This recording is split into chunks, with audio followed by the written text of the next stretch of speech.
बीती रात हिजबुल्लाह पर बहुत भारी रही। इजराइल ने ऐसा अटैक किया कि हिजबुल्लाह ब्रिगेड कांप उठी। इजराइल के पीएम नेतन्याहू अब हिजबुल्लाह के खिलाफ आर पार के मूड में आ गए हैं। और आपको बता दें कि कल रात इजराइल ने हिजबुल्लाह की कमर तोड़ने वाला ऑपरेशन चलाया। टारगेट पर था हिजबुल्लाह का हेडक्वार्टर, जो सरगना हसन नसरल्लाह का ठिकाना है। एक के बाद एक इजराइल ने ताबड़तोड़ मिसाइलें दागी। हिजबुल्लाह का हेडक्वार्टर बेरूत के रिहायशी इलाके में है, लिहाजा जान माल का नुकसान भी हुआ। लेकिन इजराइल ने जिस मकसद से अटैक किया था वो मकसद अभी पूरा नहीं हो पाया है। आपको इजराइल के इस ऑपरेशन का पूरा अपडेट हम देंगे, लेकिन उससे पहले तस्वीरों के जरिए अभी का अपडेट आप जान लीजिए कि अभी क्या हालात हैं। कल रात इजराइल ने बेरूत में हिजबुल्लाह हेडक्वार्टर पर अटैक किया। बताया यह जा रहा है कि यह लेबनान पर इजराइल का 2006 के बाद सबसे बड़ा हमला है। और इस अटैक के लिए प्रधानमंत्री पीएम नेतन्याहू ने अमेरिका से ऑर्डर दिया था। खबर यह भी है कि नसरल्लाह बच निकला। हिजबुल्लाह भी इजराइल पर काउंटर अटैक करेगा। आपको यह बता दें कि लेबनान में बीते एक हफ्ते में 700 लोगों की मौत हुई है। और अभी की बड़ी खबर आपको बता दें, हिजबुल्लाह पर इजराइल की सबसे बड़ी स्ट्राइक। अभी जिंदा है Hezbollah chief Hassan Nasrallah. Israel के अटैक में बाल बाल बचा है नसरल्लाह। हिजबुल्लाह हेडक्वार्टर में ही था हसन नसरल्लाह, अटैक के दौरान ही भाग निकला। तो ये एक बड़ी खबर, एक बड़ी जानकारी निकलकर सामने आ रही है कि हिजबुल्लाह हेडक्वार्टर में ही था हसन नसरल्लाह, लेकिन जब अटैक हुआ, हमला हुआ, वो वहां से भाग निकला, वहां से भागने में कामयाब हो गया। ये तस्वीरें भी आपको दिखा रहे हैं उस दौरान किस तरीके के हालात बने हुए थे। तो अमेरिका से ऑर्डर, तबाह हिजबुल्लाह हेडक्वार्टर, हमला जो किया गया उस दौरान की तस्वीरें आप देखिए। लेबनान के बेरूत की बात की जाए तो वहां पर किस तरीके के हालात बने हुए थे। विस्फोट की आवाज लगातार सुनाई पड़ रही थी। तो इजराइल का अब तक का यह सबसे बड़ा ऑपरेशन बताया जाता है। दक्षिणी लेबनान पर एयर स्ट्राइक और उसके बाद किस तरीके से वहां पर बर्बादी के निशान नजर आ रहे थे, वो तस्वीरें भी इसे बयां करती हैं।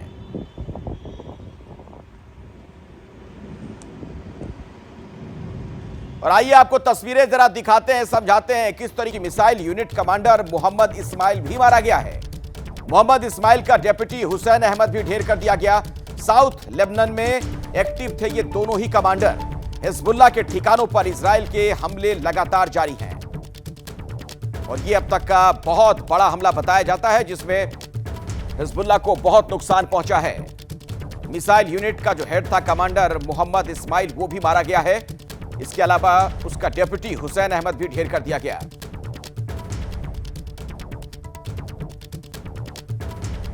और हिजबुल्लाह पर एक और विध्वंसक अटैक। मिसाइल अटैक के बाद उठा धुएं का गुबार। इजराइल की बमबारी में बिल्डिंग धू धू कर जल उठी है। तस्वीरें आपको हम दिखाएंगे किस तरीके से वहां पर हालात बन गए थे जब यह अटैक किया गया, हमला किया गया। तो हिजबुल्लाह पर एक और विध्वंसक अटैक किया गया है। चारों तरफ आसमान में उसके बाद धुआं ही धुआं नजर आ रहा था। ये जब हमला किया गया उसके बाद ये देखिए तस्वीर आपके सामने। इजराइल की बमबारी में बिल्डिंग धू धू कर जल उठी। आग की ऊंची उठती लपटें आपको नजर आएंगी। ये देखिए जोरदार आवाज आती है पहले और उसके बाद आसमान में ये चिंगारी, धमाके की आवाज आपने सुनी और उसके बाद आपने देखा किस तरीके से वहां पर आग की लपटें उठती हुई नजर आई हैं। और ये देखिए जब उसके बाद ये काला धुआं चारों तरफ आसमान में दिख रहा था। तो बेरूत में ये बहुत बड़ा हमला माना जा रहा है। हिजबुल्लाह के हेडक्वार्टर पर ताबड़तोड़ हमले किए गए हैं। जिस बिल्डिंग में हमला हुआ वहां पर नसरल्लाह भी था, हालांकि वो भागने में कामयाब हो गया, इस तरह की सूचना मिल रही है। बेरूत में इजराइल की सबसे बड़ी एयर स्ट्राइक। आपको बता दें कि हिजबुल्लाह के हेडक्वार्टर पर ताबड़तोड़ कई हमले किए गए। जहां पर हमला हुआ नसरल्लाह वहां पर मौजूद था। नसरल्लाह हेडक्वार्टर से भाग निकला है, लेकिन हिजबुल्लाह के कई ठिकानों पर भीषण बमबारी की गई है। इजराइल के अटैक में 6 लोगों की जान गई है, 100 घायल हैं। यूएनजीए में नेतन्याहू के भाषण के बाद यह हमला हुआ। नेतन्याहू ने अमेरिका से अटैक का ऑर्डर दिया। पिछले एक हफ्ते में लेबनान में 700 लोगों की जान जा चुकी है। ये लड़ाई कितनी और ज्यादा गंभीर होती जा रही है उसका अंदाजा लगा सकते हैं आप इन तस्वीरों से। और आइए इसी खबर पर और ज्यादा जानकारी लेते हैं। मेरे सहयोगी विशाल पांडे इस वक्त न्यूज रूम से मौजूद हैं। विशाल, ये बहुत बड़ा हमला, और क्या अपडेट्स और क्या जानकारी आपको यहां से मिल पा रही है?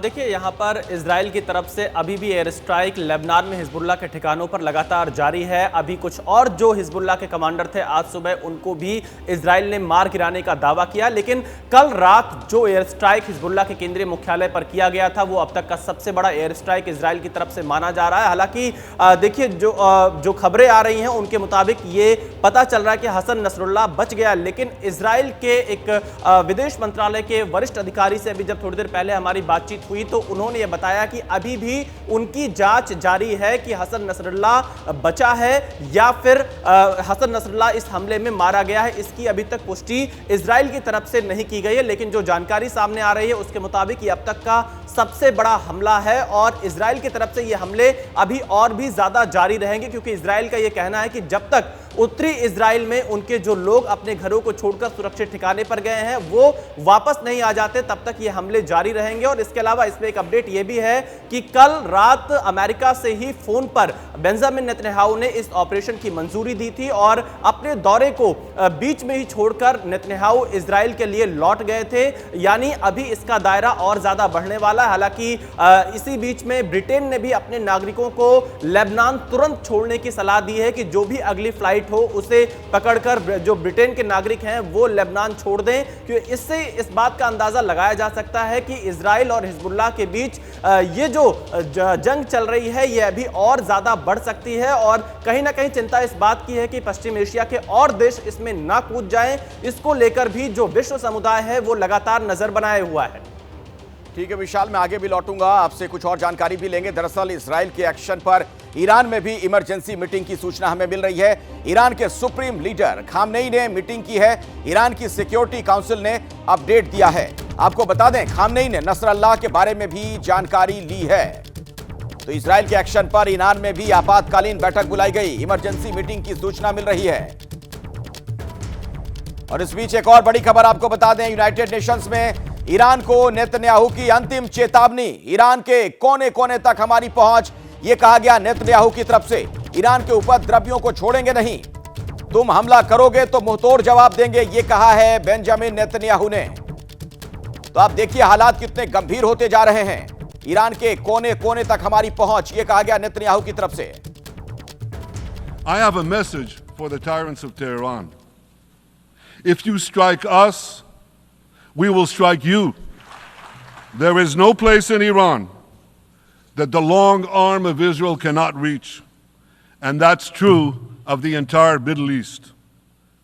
Far from being lambs led to the slaughter, Israel's soldiers have fought back with incredible courage and with heroic sacrifice. And I have another message for this assembly and for the world outside this hall. We are winning. विशाल, जो Netanyahu की भाषा है, जिस आक्रामक अंदाज में ये बातें वो कह रहे हैं कि ईरान के कोने कोने तक हमारी पहुंच है, ये तो लग रहा है कि लड़ाई का दायरा बढ़ता ही जा रहा है।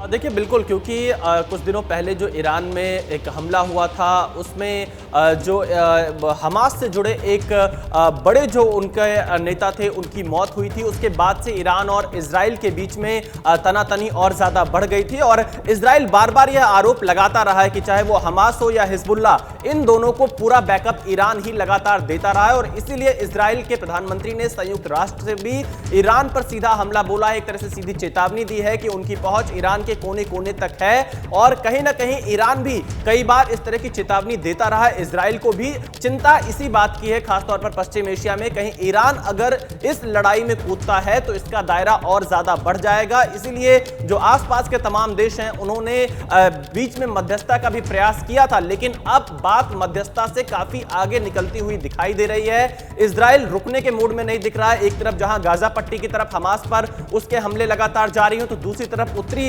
इजराइल से दक्षिणी लेबनान में जो भी हिजबुल्लाह के ठिकाने हैं पिछले एक हफ्ते से इजराइल की तरफ से लगातार टारगेट किए जा रहे हैं। तो इसमें अगर ईरान बीच में कूदता है तो इसका दायरा बहुत ज्यादा बढ़ जाएगा और यही सबसे बड़ी चिंता इस वक्त विश्व समुदाय की होगी, क्योंकि एक तरफ जहां रूस यूक्रेन के बीच युद्ध लगातार जारी है और इजराइल हमास का युद्ध जारी है, इन सब के बीच में अगर ईरान बीच में आता है तो कहीं ना कहीं पूरी दुनिया के सामने एक चिंता का विषय होगा।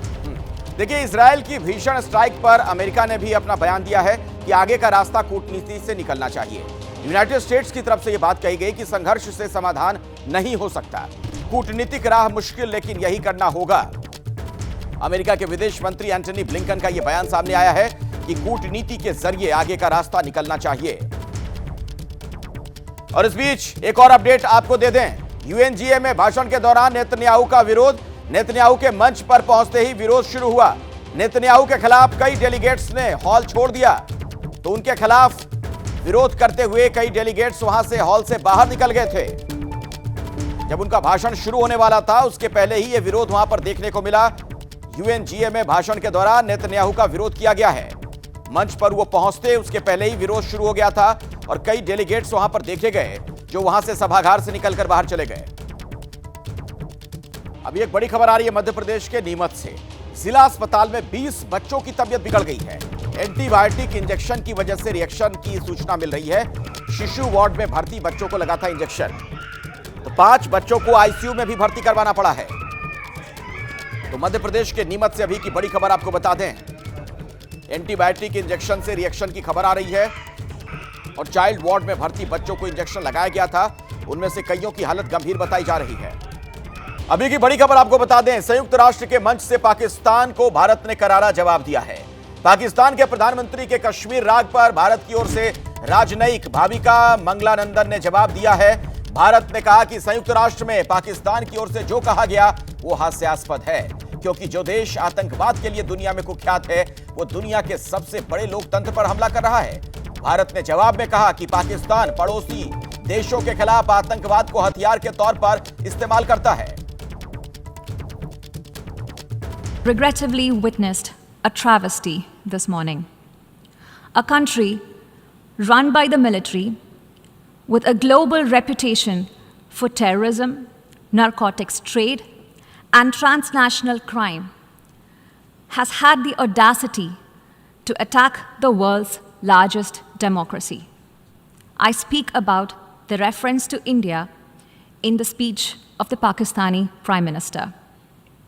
As the world knows, Pakistan has long employed cross-border terrorism as a weapon against its neighbors. It has attacked our parliament, our financial capital Mumbai, marketplaces, and pilgrimage routes. The list is long. For such a country to speak about violence anywhere is hypocrisy at its worst. इससे पहले पाकिस्तान के प्रधानमंत्री शहबाज शरीफ ने संयुक्त राष्ट्र महासभा में 20 minute के भाषण में कश्मीर का राग अलापा। शहबाज ने अनुच्छेद 370 का जिक्र किया, कश्मीर में जनमत संग्रह का पुराना राग अलापा और भारत के अंदरूनी मामलों पर टिप्पणी की। आपको सुनाते हैं शहबाज शरीफ का बयान।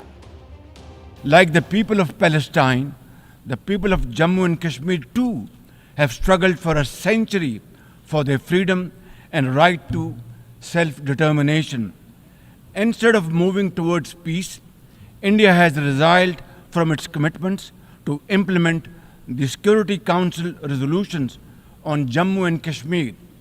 These resolutions mandate a plebiscite to enable the people of Jammu and Kashmir to exercise their fundamental right to self-determination. To secure durable peace, India must reverse the unilateral and illegal measures it has taken since 5th of August 2019 and enter into a dialogue for a peaceful resolution of the Jammu and Kashmir dispute in accordance with the UN security resolutions and the wishes of the Kashmiri people. और हमारे साथ इसी मसले पर बातचीत करने के लिए खास मेहमान जुड़ चुके हैं, उनसे मैं आपका परिचय भी करवा दूं। मेरे साथ यहां पर जेके त्रिपाठी साहब हैं, आप कई देशों में भारत के राजदूत रह चुके हैं और इस्लामाबाद से हमारे साथ पीएमएलएन के नेता इरशाद अहमद खान साहब भी जुड़ गए हैं। बहुत बहुत स्वागत इरशाद साहब आपका भी।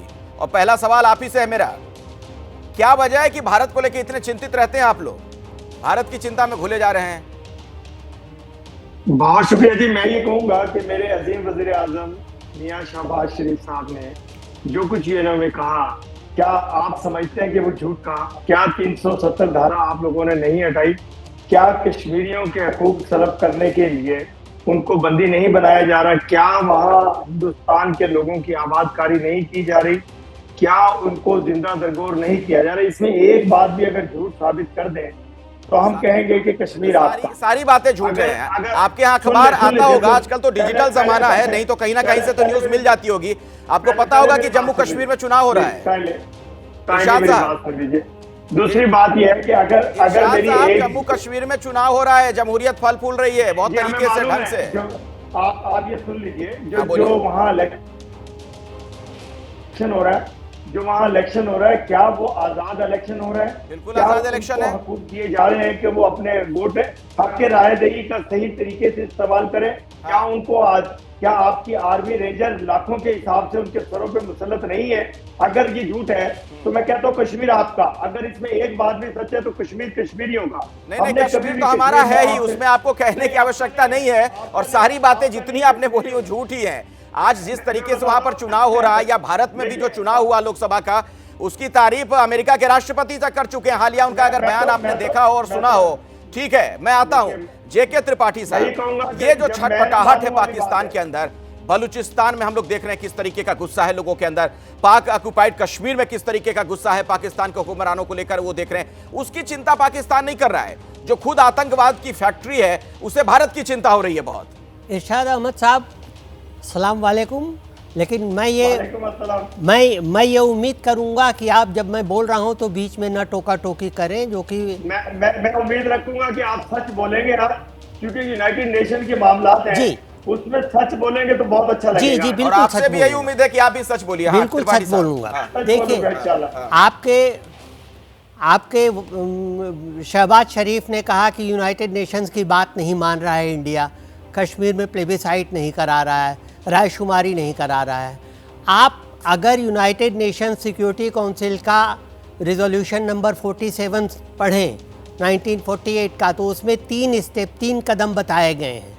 पहला यह है कि तुरंत युद्धबंदी हो, हाँ जंगबंदी हो, वो हो गई। दूसरा उन्होंने बताया था कि आप पढ़ लीजिएगा कि जंगबंदी के बाद पाकिस्तान अपने सारे मुजाहिदीन और अपने सारे आर्मी के लोगों को वहाँ से हटाए, ताकि, और सुनिए, और इंडिया उतने लोगों को, उतनी आर्मी और उतने लोगों को, पुलिस को रखे जो कि लॉ एंड ऑर्डर के लिए ज़रूरी हैं। जब ये हो जाए और ये बता दिया जाए कि हाँ ऐसा हो गया है, तब रायशुमारी हो। तो आप लोग क्या करते हैं कि आप लोग पहला स्टेप तो मानते हैं, तीसरा मानते हैं, दूसरे को छोड़ देते हैं। आप बताइए, आपके सो कॉल्ड आज़ाद कश्मीर से कभी भी क्या पाकिस्तान की फ़ौज हटी है या पाकिस्तानी मुजाहिदीन हटे हैं? आप अभी हटा लीजिए, हम अभी रायशुमारी करा देंगे। तो ये तो सरासर झूठ है। सुनते रहिए, ये सरासर झूठ है। वो इस चीज़ का बयान ही नहीं करते कि वो उसका सेकंड स्टेप क्या है, ये कभी पाकिस्तान ने कहा ही नहीं। दूसरी चीज़ मैं ये कहता हूँ कि आपके यहाँ ही सोशल मीडिया पे दिखाया जा रहा है, ट्रेडर्स एसोसिएशन जो आपके सो कॉल्ड आज़ाद कश्मीर का, मैं नहीं समझता आज़ाद किससे है, क्योंकि आप तो गुलामियों से ही ज़्यादा बदतर व्यवहार उनके साथ कर रहे हैं। वहाँ पर क्या हुआ है? ट्रेडर्स एसोसिएशन ने वो किया कि हमें बिजली नहीं मिल रही है, हम 30% बिजली प्रोड्यूस कर रहे हैं, हमें बिजली नहीं मिल रही है, हमें आटा 800 रुपये किलो मिल रहा है। ये था, नहीं होता तो शहबाज शरीफ साहब ये नहीं करते कि हाँ हम आटा सस्ता कर रहे हैं, बिजली आपको दे रहे हैं। इसका मतलब कि पिछले 76 साल से ये जुल्म हो रहा था वहाँ। दो चीज़। तीसरी बात, आप कह रहे हैं इलेक्शन जो हैं आपके वो किए हुए हैं, मतलब मैनेज किए हुए हैं हमारे कश्मीर में। अब ये आप बताइए कि कश्मीर में 67% इलेक्शन लोग आए हैं, टर्न आउट हुआ है। 67% वोटर अगर टर्न आउट कर रहे हैं, तो अगर आप ये बात मान लें कि 67% को हम ज़बरदस्ती ले आए हैं, तो इसका मतलब 67% तो इलेक्शन चाहते हैं ना, जमहूरियत चाहते हैं ना। और तीसरी चीज़ कि अगर कश्मीर में जमहूरियत नहीं होती, अगर कश्मीर में प्रॉब्लम होती, तो सऊदी अरब और यूएई वहाँ इन्वेस्ट न करते। उन्होंने, आपके मुस्लिम ममालिक ने उन्हें वहाँ इन्वेस्ट किया है। तीसरी चीज़ हो गई। चौथी चीज़ ये हो गई कि आपके अलावा आपके बड़े जिगरी दोस्त तुर्की ने भी कश्मीर का जिक्र नहीं किया। अब आपकी हालत ये हो गई है कि जैसे प्राइमरी स्कूल का कोई ज़िद्दी चुगलखोर बच्चा होता है, वो हर क्लास में मैडम के सामने जैसे ही मैडम आती कहती मैडम इसने मेरी पेंसिल चुरा ली, इसने मेरा कश्मीर चुरा लिया। सुनते सुनते अब मैडम कहती चुपचाप बैठ जाओ, लेकिन फिर भी वो नहीं मान रहा है। तो ये चीज़ें हो, इतनी ही नहीं, मैं आपको ये बताता हूँ कि आप ये कहेंगे कि साहब हम वहाँ अपने जासूस लगा रहे हैं, वहाँ हम डिस्टर्बेंस करा रहे हैं। कुलभूषण को अगर आपने, कुलभूषण जाधव को अगर आप कह रहे हैं जासूस है, तो अभी तक आपने उसे फांसी क्यों नहीं दी? इसलिए नहीं दी कि आप दे नहीं सकते, क्योंकि आपके मिलिट्री कोर्ट ने उसको ट्राई किया। मिलिट्री कोर्ट 2 साल का वो होता था, उसको बढ़ाया गया। अब जवाब लेते हैं। अच्छा इरशाद साहब, इतनी बातें जो यहाँ पर कही गई हैं उसका कोई जवाब अगर हो तो वो दे दीजिएगा, और इसमें एक सवाल मैं और जोड़ देता हूं, फिर अपनी बात आप रखिएगा विस्तार से। आपके यहाँ अगर लोकतंत्र इतना ही मजबूत है, डेमोक्रेसी फल फूल रही है, तो ऐसा क्यों होता है कि सेना का ही शासन हो जाता है हर कुछ साल में? और बिल्कुल, और दूसरी बात, जो भी वहां एक बार प्रधानमंत्री रह ले, या तो उसको भागना पड़ता है पाकिस्तान से या जेल में डाल देते हैं। ये कौन सी डेमोक्रेसी है? बहुत शुक्रिया जी। मैं पहले तो ये कहूंगा कि देखिए, जमहूरियत का हक देखिए कैसे दिया कि आपके ये जो बोल रहे थे साहब, इन्होंने कहा कि जी मैं बोलूंगा जी, मैं खामोश होकर इनकी बातें सुनता रहा, जो कुछ झूठ इन्होंने बोला। अब झूठ ऐसे बोला कि देखिए, आप कश्मीर में आप कह रहे हैं आतंकी हम भेजते हैं। आप मुझे ये बताइए, इतनी फोर्स होने के बावजूद हिंदुस्तान के लाखों फौजी और रेंजर्स मौजूद होते हुए कैसे कोई आतंक फैला सकता है, कोई आतंकी सरहद अबूर कर सकता है? एक बात। दूसरी बात यह है कि अभी रात में आपके प्रोग्राम में था हिंदुस्तान के, उसमें आप ही के कुछ लोग बैठे हुए थे जो हिंदुस्तान से थे, वही कहते लाखों लोगों को मारा जा चुका है कश्मीर में। तो मैंने उनसे एक सवाल किया था, बड़ा मासूमाना था। मैंने कहा उनको मार कौन रहा है, क्योंकि आपकी मिलिट्री मौजूद है, आप लोग उनको मार के जिंदा दरगोर करें। ये मैंने अल्फाज आपके प्रोग्राम में शुरू में भी किए। दूसरी बात यह है कि इलेक्शन आप करा रहे हैं, 67% आप कह रहे हैं कि टर्न आउट है वोट का। अब वो वोट का टर्न आउट आपको मालूम है कि वो किसकी नफरत में वोट डाल रहे हैं कश्मीरी? खुदा करे कि उनका जो वोट है उसको हकीकी मायनों में उसका रिजल्ट आए, क्योंकि रिजल्ट आना है उल्ट। मुझे मालूम है कि रिजल्ट आना है ये जो इरशाद साहब, आपने एक भी सवाल का जवाब नहीं दिया। जेके त्रिपाठी साहब ने जो कहा उसका भी जवाब आपने नहीं दिया। और एक बहुत ही बुनियादी सी बात मैं कहना चाहूंगा, उसके बाद आपको मैं शुक्रिया कहूंगा। दरअसल पाकिस्तान में आज हालात ये हैं कि 1 किलो आटे के लिए भी मारामारी लोग कर रहे हैं, और हिंदुस्तान में आज भी करोड़ों लोगों को मुफ्त में अनाज दिया जाता है।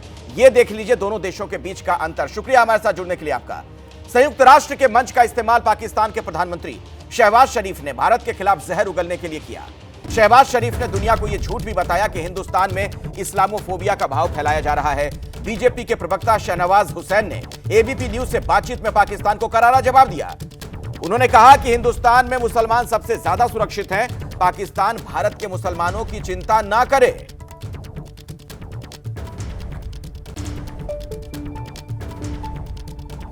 पाकिस्तान ने संयुक्त राष्ट्र में सवाल उठाए हैं भारत की भूमिका पर और कश्मीर पर। इस पर बात करने के लिए हमारे साथ बीजेपी के वरिष्ठ प्रवक्ता साथ हैं। पूछते हैं शाहनवाज हुसैन साहब से कि क्या कहेंगे। अब पाकिस्तान कह रहा है कि इस्लामी धर्म को खतरा है, विरासतों को खतरा है देश में, और 370 देश को वापस ले लेना चाहिए। देखिए, पाकिस्तान बौखला गया है, क्योंकि जब जम्मू कश्मीर में चुनाव हो रहा है, जमहूरियत की जीत हो रही है, वहाँ पर बड़ी तादाद में लोग वोट कर रहे हैं। इससे पाकिस्तान को लगता है कि उसका जो एजेंडा था वो डिरेल हो गया है। पूरे दुनिया के लोग देख रहे हैं कि जम्मू कश्मीर में जमहूरियत जीत रही है और पाकिस्तान की सोच हार रही है, इसलिए बौखलाकर इस तरह का बयान दे रहा है।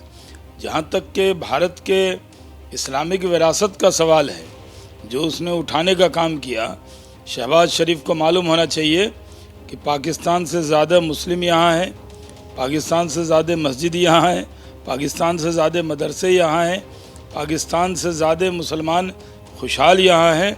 भारत के मुसलमानों के लिए भारत से अच्छा देश नहीं हो सकता, नरेंद्र मोदी से अच्छा नेता नहीं हो सकता। पाकिस्तान को हमारी फिक्र में दुबले होने की ज़रूरत नहीं है। आपको लगता है कि जो वो बार बार कह रहे हैं, खास तौर से 370 वापस लेने, या फिर कश्मीर पर सवाल उठाए हैं कि भारत पाकिस्तान में अवैध कब्जा करने की कोशिश कर रहा है, हास्यास्पद लग रहा है? एकदम ये मजाक है। पाकिस्तान अपने इंटरनल प्रॉब्लम में घिरा हुआ है। बलूचिस्तान के मुद्दे पर पूरे दुनिया में उसका घेराव हो रहा है। उसको लग रहा है कि अपने देश की समस्याओं को अलग थलग करने के लिए वो भारत का नाम ले रहा है। भारत की तरफ से करारा जवाब मिलेगा। पाकिस्तान में माइनॉरिटीज़ की क्या हालत है। पाकिस्तान में आप बंटवारे के वक्त कितनी बड़ी तादाद में हिंदू आबादी थी, आज वो कहाँ चली गई है। ये सब लोगों को अच्छी तरह मालूम है कि पाकिस्तान सिर्फ लोगों का ध्यान बांटने का काम कर रहा है। पाकिस्तान ये जान ले कि मुसलमानों के लिए पूरे दुनिया में भारत से अच्छा कोई देश हो ही नहीं सकता। और बीजेपी तो छोड़िए, नेशनल कॉन्फ्रेंस के फारूक अब्दुल्ला साहब से भी जब पाकिस्तान के कॉन्टेक्स्ट में सवाल पूछा गया था तो उन्होंने भी यही जवाब दिया था कि पाकिस्तान पहले अपनी चिंता कर ले, हिंदुस्तान की चिंता वो ना करे। दिल्ली के रंगपुरी इलाके में एक ही परिवार के 5 लोगों का शव मिला है। घर से पिता और उसकी 4 बेटियों के शव मिले हैं। आशंका यह है कि हीरालाल ने अपनी 4 बेटियों को पहले जहर दी, उसके बाद खुद आत्महत्या कर ली। डेड बॉडी के पास से सल्फास की गोलियां मिली हैं। हीरालाल की पत्नी की कुछ समय पहले कैंसर से मौत हो गई थी। वहीं 2 बेटियां हैं जो कि दिव्यांग बताई जाती हैं। पड़ोसियों का कहना है कि उनकी लोगों से ज्यादा बातचीत नहीं थी। मेरे साथ मनोज वर्मा, मेरे सहयोगी, जुड़ गए इसी खबर पर और अधिक जानकारी आप तक पहुंचाएंगे। मनोज, बहुत ही चौंकाने वाला ये मामला है, कुछ और भी पता चल पाया है क्या? बिल्कुल, देखिए अखिलेश, पुलिस इस मामले की तहकीकात कर रही है। इस वक्त मैं उसी घर के बाहर मौजूद हूं जहां पर ये मामला सामने आया। दरअसल कल सुबह करीब 9 बजे जो आसपास के लोग हैं उन्हें यहां से एक स्मेल आई और इसके बाद जब लोगों ने इस मामले की जानकारी पुलिस को दी, पुलिस यहां मौके पर पहुंची और जब दरवाजे को तोड़ा गया तो अंदर एक बेड पर हीरालाल का शव पड़ा हुआ था। उसके अलावा जो दूसरा बेड था उस पर बाकी लड़कियों के शव पड़े हुए थे। जब पुलिस ने यहाँ पर जानकारी जुटाना शुरू किया और आगे तहकीकात शुरू की तो जाँच में सामने आया कि हीरालाल की पत्नी की 1 साल पहले मौत हो गई थी कैंसर से और उसके बाद वो अपने 4 लड़कियों के साथ वो यहीं इसी कमरे में रहा करता था। 1 साल से वो नौकरी पर भी नहीं जा रहा था, तो कई कारण हो सकते हैं। फिलहाल कोई सुसाइड नोट तो बरामद नहीं हुआ है पुलिस को, लेकिन अभी शुरुआती तहकीकात में पुलिस इसे खुदकुशी ही मानकर चल रही है कि आर्थिक तंगी के चलते हो सकता है कि पूरे परिवार के साथ उसने अपनी जान दे दी है। पुलिस को मौका वारदात से सल्फास की गोलियां भी मिली हैं। इसके अलावा बहुत बहुत धन्यवाद मनोज इस जानकारी की आपका के लिए, बहुत बहुत शुक्रिया आपका। बहुत ही दुखद घटना है ये।